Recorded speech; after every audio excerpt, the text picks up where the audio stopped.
In 522 BC, the biggest empire in the world was about to completely self-destruct.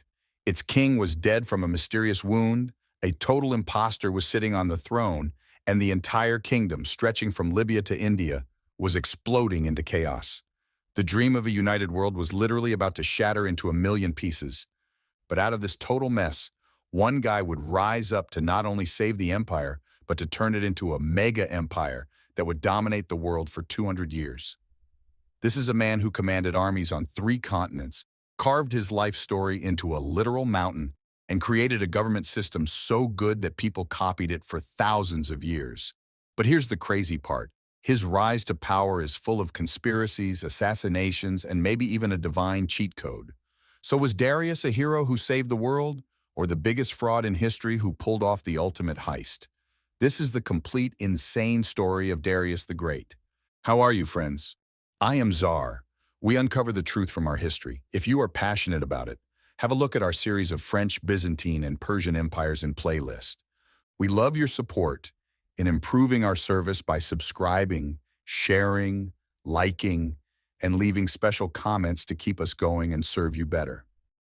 Darius' Throne of Blood and Lies. Why do I call it? Let us find out together. The official story, which Darius paid a fortune to have carved 300 feet up a cliff so no one could ever change it, is a masterclass in political spin. He tells us that the old king, Cambyses, had secretly murdered his own brother Bardia. Nobody knew. So while the king was away, a priest named Gaumata, who just so happened to look exactly like the dead prince, declared himself the new king. And everyone believed him. The lie spread like crazy, and on July 1st, 522 BC, this fake king took over the entire empire. So who was going to fix this? Enter Darius. At the time, he was just a young nobleman, a member of the king's elite bodyguard, and nowhere near the line for the throne. He says that when he found out about this great deception, he got 6 of his buddies together. In September 522 BC, this tiny crew of 7 rode to a fortress, stormed the castle, and Darius himself claims he was the one who struck the killing blow, ending the reign of the Great Lie. But that's not the only story. The Greek historian Herodotus tells an even weirder version. He says after the assassination, the 7 guys couldn't decide who should be the new king, so they held a contest. At sunrise, whoever's horse neighed first would become king of the world. And Darius, this absolute madman, cheated. He had his groom use the scent of a female horse to make his stallion neigh at the perfect moment. And right then, thunder and lightning split the sky.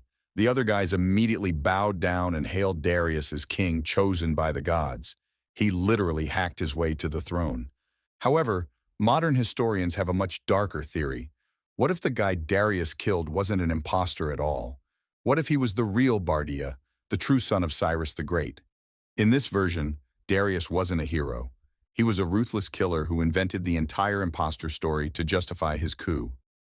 He then locked down his claim by marrying the daughter of the original king, Atausa, who was also the widow of the man he just killed. Whatever the truth is, one thing was certain. Darius now had the crown, but holding on to it would be an absolute bloodbath. The great upheaval of Darius, why the historian called it, let us understand it, dear fellows. Killing the man on the throne didn't bring peace. It was like kicking a hornet's nest the size of a continent. The entire empire just exploded into rebellion. Babylon rebelled, Armenia rebelled, Media declared itself its own king. Even the province that his own father governed joined the rebellion. It looked like the whole thing was about to collapse. But Darius proved he wasn't just a schemer. He was an absolute beast of a military commander. With his loyal army, he went on an insane warpath to crush every single uprising. On his own monument, he brags about fighting 19 battles and capturing 9 rival liar kings in just 1 year. And his methods were next-level brutal. He captured one rebel leader, Phraortes, and recorded his fate with terrifying detail. I cut off his nose and his ears and his tongue. He was kept captive before my door. Then I crucified him. This wasn't just punishment. It was a viral message sent across the world. Mess with me and you get deleted. By 520 BC, after 2 years of nonstop war, the fires were out. Darius stood alone, the undisputed, blood-soaked master of the empire. Now he faced an even bigger challenge. How do you even run a place this big? Real king forging the architect of empire. That is the name that most historians agreed on, dear fellows. Having won the empire with a sword, Darius now had to secure it with his brain. And this is where he goes from being a warrior to an absolute genius. He knew brute force wasn't enough. He needed a system.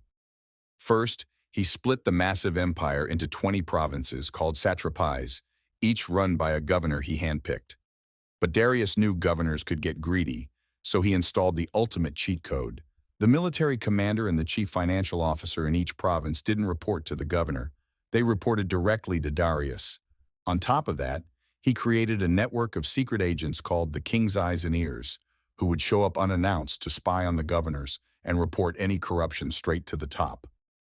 With the politics handled, Darius fixed the economy. He threw out the messy old system of tributes and replaced it with a rational fixed tax system. To make it all work, he introduced one of history's biggest game changers, a standardized imperial currency.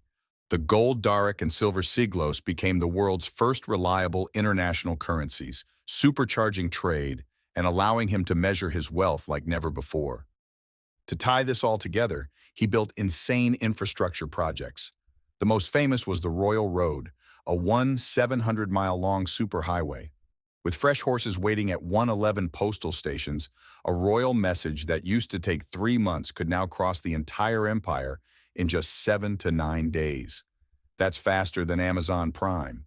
He also completed a canal connecting the Nile River to the Red Sea, creating a waterway between Egypt, Persia, and the Mediterranean. But his 200 IQ move was his policy of tolerance. Unlike other empires, he didn't force his culture on people. He basically said, worship your own gods, live by your own laws, just pay your taxes and stay loyal. He even paid to rebuild the Jewish temple in Jerusalem. By weaving all these different people into a single system while respecting them, Darius turned a collection of conquered lands into a stable and rich world empire. We are literally giving you the blueprint for building a world empire.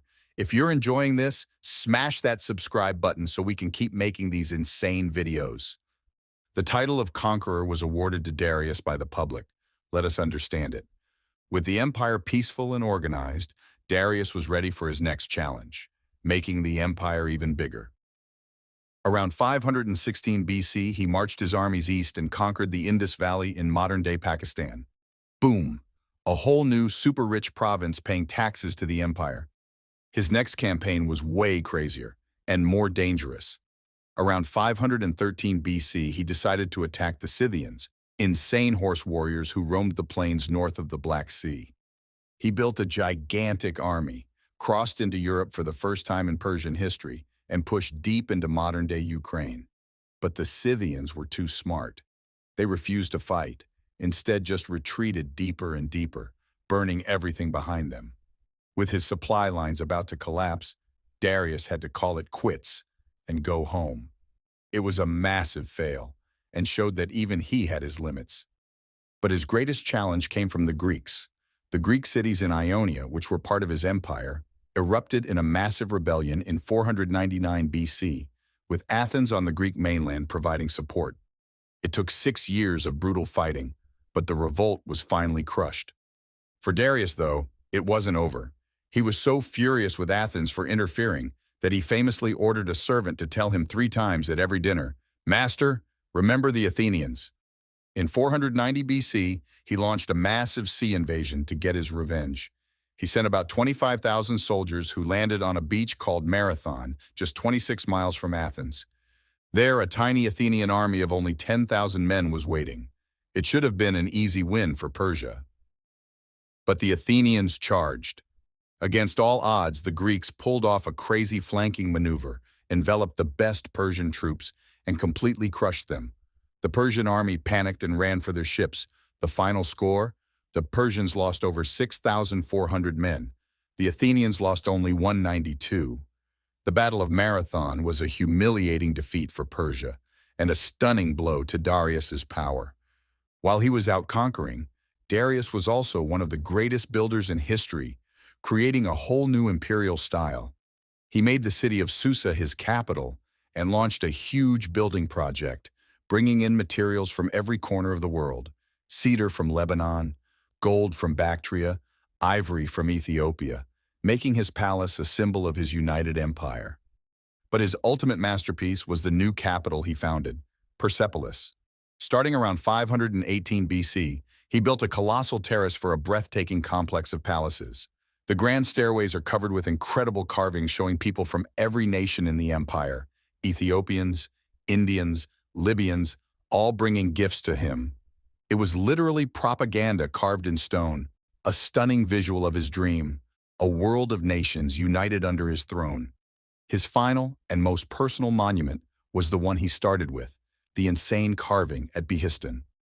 High on that cliff, he had his origin story, his victory over the Liar Kings, and his divine right to rule carved in 3 languages.